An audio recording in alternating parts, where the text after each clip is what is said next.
आणि आता जाऊयात नाशिकमध्ये दादा भुसे सध्या बोलतायत।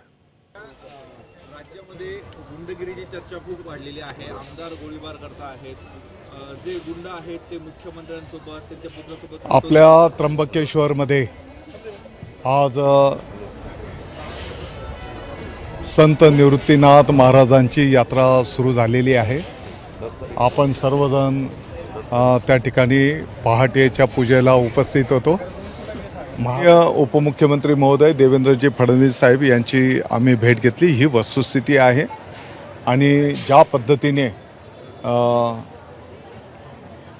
संबंधित आमदार महोदयांनी जे वक्तव्य केलं तर त्या संदर्भातल्या आमच्या ज्या भावना होत्या त्या उपमुख्यमंत्री महोदयांच्या कानावर आम्ही घातलेल्या आहेत। विजय वडेट्टीवार यांनी काही रील्स ट्विट केलेले आहेत, त्याच्यामध्ये काही गुंड प्रवृत्तीचे लोक जे आहेत ते मंत्रालयात येत आहेत, मुख्यमंत्र्यांची भेट घेतात। एकूणच या सगळ्या प्रकरणाबद्दल काय वाटतं? बघा, आता आपण इकडे सगळेजण आहोत, बरोबर? आता एवढ्या लोकांच्या मध्ये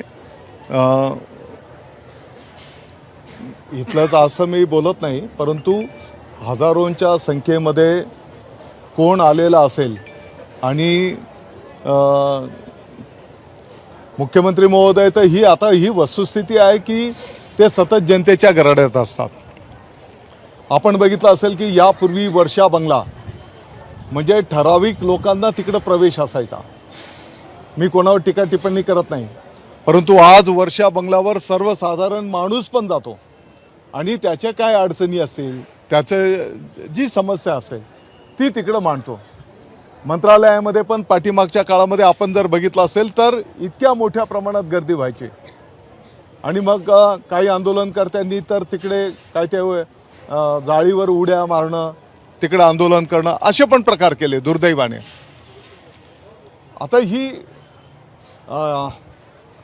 त्याचं मी समर्थन करत नाही, परंतु लगेच इतक्या किरकोळ गोष्टीचं त्याचं काही बाऊ करणं, आता जे असा आरोप करत असतील त्यांच्यासोबत पण असे शेकडोने फोटो आपल्याला दाखवता येतील आणि म्हणून ते लगेच चांगले झाले आणि हा वाईट हे कोण वाईट झाले अशातला काही भाग नाही।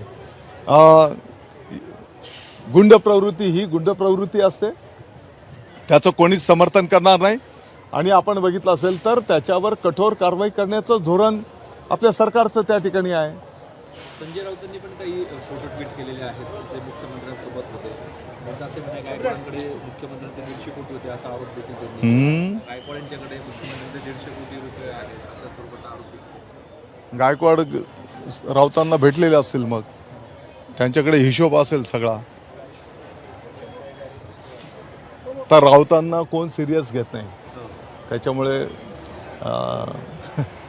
दादा, नितेश राणेंनी जे काही मालेगावच्या संदर्भात वक्तव्य केलं होतं त्यांनी माफी मागण्यास नकार दिलेला आहे। कुठल्याही परिस्थितीत या वक्तव्यावर मी माफी मागणार नाही असं नितेश राणे म्हणतात। मला वाटतं की मालेगावकरांच्या भावना मी यापूर्वीच व्यक्त केलेल्या आहेत।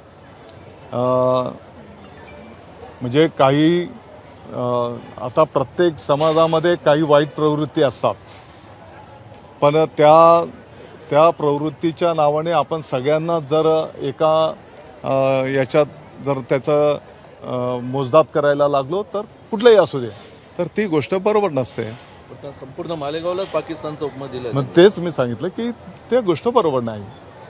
आता आम्ही राहतो तिकडे, यावर काय बोलणार आहे का मुख्यमंत्री?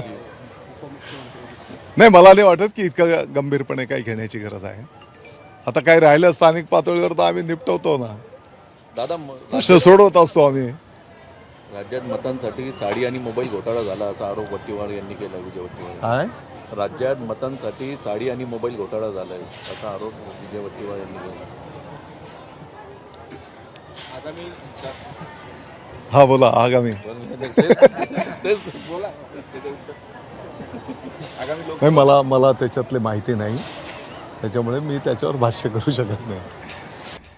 आगामी लोकसभा निवडणुकीच्या संदर्भात नाशिक या लोकसभेच्या मतदारसंघावरून काही संघटनांनी एक केला होता। वारकरी संघटना असेल, असेल संघटनांनी नाशिक या लोकसभेच्या जागेवर मागणी करण्यात आणि ती जागा आपल्याकडे आहे, त्यामुळे एकूणच या मतदारसंघावरून डोकेदुखी वाढेल आगामी काळात असं वाटतं? नाही, डोकेदुखी वाढण्याचा वगैरे काही विषय नाही। लोकशाही प्रक्रियेमध्ये ज्याला त्याला ज्याच्या त्याच्या भावना मत मांडण्याचा अधिकार असतो। ही वस्तुस्थिती आहे की ती जागा शिवसेनेकडे आहे.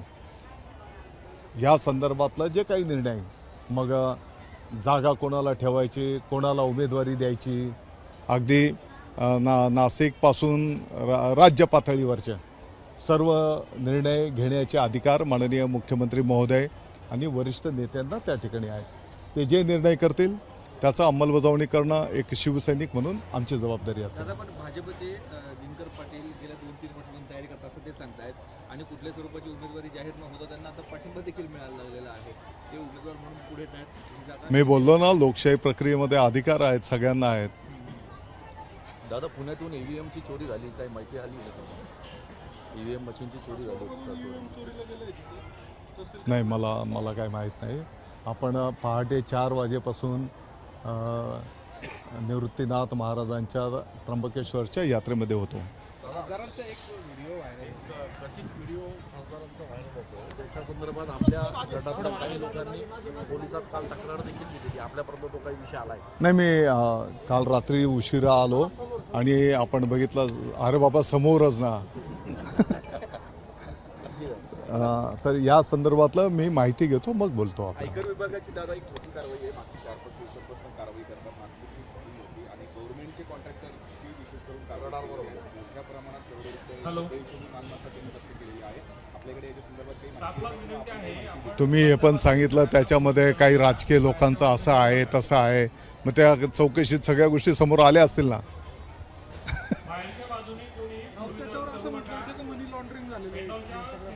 कशामध्ये? हां, राऊतांकडे गेलेले असतील काही. मग एबीपी माझा, उघडा डोळे बघा नीट.